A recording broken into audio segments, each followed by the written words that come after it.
بسم اللہ الرحمن الرحیم۔ وظیفہ فور حاجت کے معزز سامعین السلام علیکم۔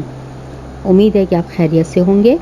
رجب کے بابرکت مہینے کی حوالے سے جو اعمال ہیں، جو وظائف ہیں، ان کی ویڈیوز کا سلسلہ جاری ہے، اور میری کوشش ہے کہ زیادہ سے زیادہ اچھے سے اچھے مجرب وظیفے اور اعمال آپ کی خدمت میں جتنے زیادہ سے زیادہ ہو سکیں پیش کر دوں۔ آج کیونکہ رجب کا مہینہ شروع ہونے جا رہا ہے، تو اس کی شب جمعہ یعنی کہ جمعرات کو ایک نماز پڑھی جاتی ہے جسے لیلۃ الرغائب کہا جاتا ہے۔ بہت ہی امیزنگ نماز ہے، بہت ہی مجرب نماز ہے، بہت ہی اعلیٰ ثوابوں سے بھری پڑی نماز ہے۔ اس کو ضرور پڑھیے گا، اسی لیے میں یہ ویڈیو جلد سے جلد اپلوڈ کر رہی ہوں، اور آپ لوگ بھی اس کو زیادہ سے زیادہ لوگوں تک پہنچا کے شیئر کر دیجئے، کیونکہ یہ جمعرات نکل گئی تو اگلا سال کس نے دیکھا ہے کہ اگلی جمعرات رجب کی جمعرات کس کس کو نصیب ہوتی ہے، کیا پتہ۔ تو لازم اس کو شیئر کریے گا اپنے رشتہ داروں میں، اپنے دوستوں میں، جان پہچان والوں میں، کہ زیادہ سے زیادہ لوگ اس سے فائدہ اٹھا سکیں۔ ماہ رجب کی جو یہ پہلی جمعرات ہے، اس کو لیلۃ الرغائب کہا جاتا ہے، یعنی رغبت والی رات، اور یہ صرف پہلی جمعرات کو ہی پڑھی جاتی ہے رجب کی، اور جس کے متعلق رسول اکرم صلی اللہ علیہ وسلم کی حدیث مبارکہ ملتی ہے، جس میں وہ کہتے ہیں کہ اس رات سے غفلت نہیں بخشنا، مطلب نہیں بخشو، یعنی اس سے غفلت نہیں کرو، کیونکہ اس رات اللہ تعالیٰ جتنے بھی اس کے فرشتے ہیں زمین اور آسمان میں، ان سب کو زمین اور آسمان کے فرشتوں کو خانہ کعبہ کے ارد گرد اکٹھا کرتا ہے، جمع کر لیتا ہے، اور پھر فرماتا ہے کہ مانگو اے فرشتوں، مجھ سے کیا مانگنا چاہتے ہو، آج میں تم کو وہ دوں گا۔ تو سب فرشتے یک زبان ہو کر کہتے ہیں کہ بس ایک جو ہے پروردگار، اس جمعرات کو جس نے یہ بندے نے روزہ رکھا ہے، اس کے تمام گناہ، سارے کے سارے گناہ تو معاف فرما دے۔ تو اللہ تعالیٰ فرماتا ہے کہ میں نے تمہاری اس خواہش کو پورا کر دیا۔ یعنی اس رات کی اتنی بڑی فضیلت ہے، یعنی اس رات کے روزے کی بھی کتنی بڑی فضیلت ہے، اس حدیث سے ثابت ہے۔ اس رات جو نماز پڑھی جاتی ہے اسے لیلۃ الرغائب کی نماز کہا جاتا ہے۔ اس کی فضیلت جو ہے بہت ہی زیادہ ہے۔ کیا فضیلت ہے کہ جب قبر کی رات، وحشت والی رات ہوگی، جب ہم تن و تنہا، ہمارے سب مخلص دوست، پیار کرنے والے ہمیں چھوڑ کے چلے جائیں گے، اور ہم اکیلے ہوں گے، تب یہ نماز ہماری دوست، ہماری مونس، ہماری غمخوار بن کر آئے گی، اور ہمیں اکیلا رہنے نہیں دے گی۔ اس وقت یہ نور بن کر آئے گی اور ہماری قبر کو روشن کر دے گی۔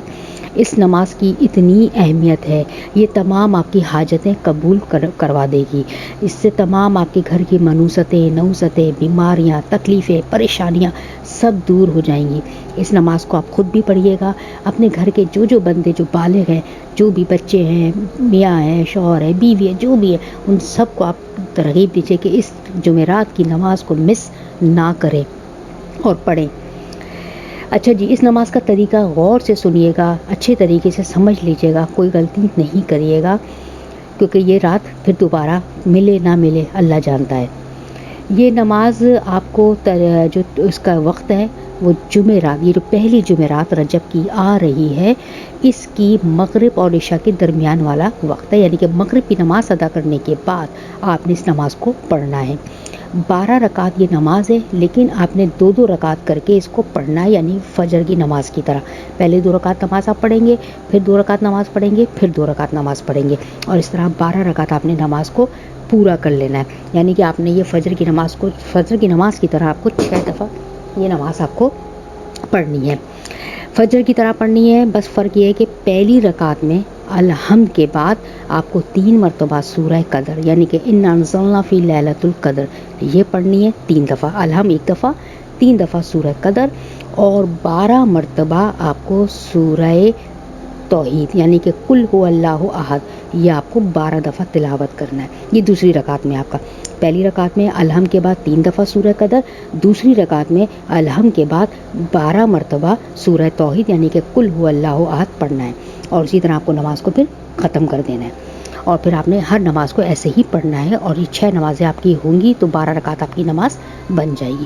اب سب سے امپورٹنٹ پارٹ جو آ رہا ہے نماز ختم ہونے کے بعد، نماز سے اب جب فارغ ہو جائیں، فارغ ہو کر بیٹھیے، تسبیح پڑھیں گے، آپ جو پڑھتے ہیں تسبیح فاطمہ زہرا وہ پڑھیے، اس کے بعد 70 بار آپ کو یہ دعا یعنی کہ یہ صلوات پڑھنی ہے۔ بیٹھے ہیں آپ, پڑھ فارغ ہو کر نماز تسبیح پڑھ لی. اب آپ یہ پڑھیں اللہم صلی علی محمد النبی الامی وعلی آلہ اللہم صلی علی محمد النبی الامی وعلی آلہ. یہ جو بھی لکھا ہے اسکرین پر بھی شو ہو رہا ہے, یہ آپ نے 70 ٹائمز صحیح کاؤنٹ کرنا ہے, نہ زیادہ نہ کم, صحیح سے گننا ہے. ہاتھ میں تسبیح لے لیں یا کاؤنٹر لے لیں تاکہ آپ کو صحیح اس کی تعداد کا اندازہ ہو سکے. یہ پڑھنا ہے. اس کے بعد سجدے میں آپ دوبارہ جائیے, سجدے میں جا کے 70 بار آپ کو حضرت ابراہیم کی یہ تسبیح, جس کا ذکر میں نے پچھلی ویڈیو میں بھی کیا تھا, بہت ہی اعلیٰ ترین بہت ہی مجرب تسبیح ہے, یہ آپ کو 70 دفعہ سجدے میں پڑھنی ہے. سبن قدوس رب الملائکۃ والروح, سبن قدوس رب الملائکۃ والروح, یہ 70 دفعہ آپ کو پڑھنا ہے. اس کے بعد سر اٹھائیں, پھر بیٹھیں, سجدے میں تسبیح پڑھ لی, پھر بیٹھیے, اور اس کے بعد پھر آپ نے یہ ذکر پڑھنا ہے رب اغفر لی وارحم تجاوز عما تعلم انک انت العلی الاعظم. یہ آپ نے پڑھنا ہے, یہ بھی آپ کو 70 ٹائمز پڑھنا ہے. پھر دوبارہ سجدے میں جائیے, اور سجدے میں جا کے آپ نے پھر یہی تسبیح ابراہیم کے نام سے مشہور ہے, سبحان قدوس رب الملائکۃ والروح, یہ پھر آپ کو 70 دفعہ پڑھنی ہے.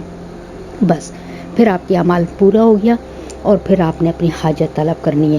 لیکن اب میں یہاں پر مین بات بتاتی چلوں, حاجت جب طلب کرنے بیٹھیں تو خدا کا واسطہ ہے, اسٹارٹ کرنے سے پہلے درود شریف سے زبان کا وضو کر لیجیے گا. جو ہے درود شریف پڑھا, درود شریف پڑھنے کے بعد سب سے پہلے آپ نے اپنے مرحومین کے لیے دعا کرنی ہے. پھر اپنے ماں باپ کو ضرور یاد رکھیے گا.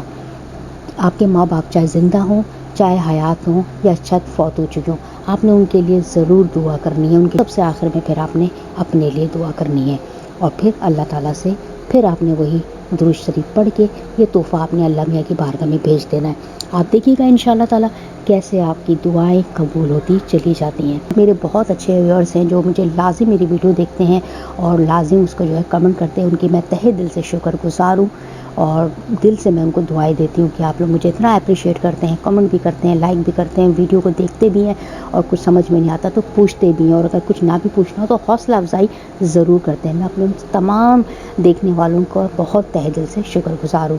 باقی اگلی ویڈیو تک کے لیے مجھے اجازت دیجیے. اللہ حافظ.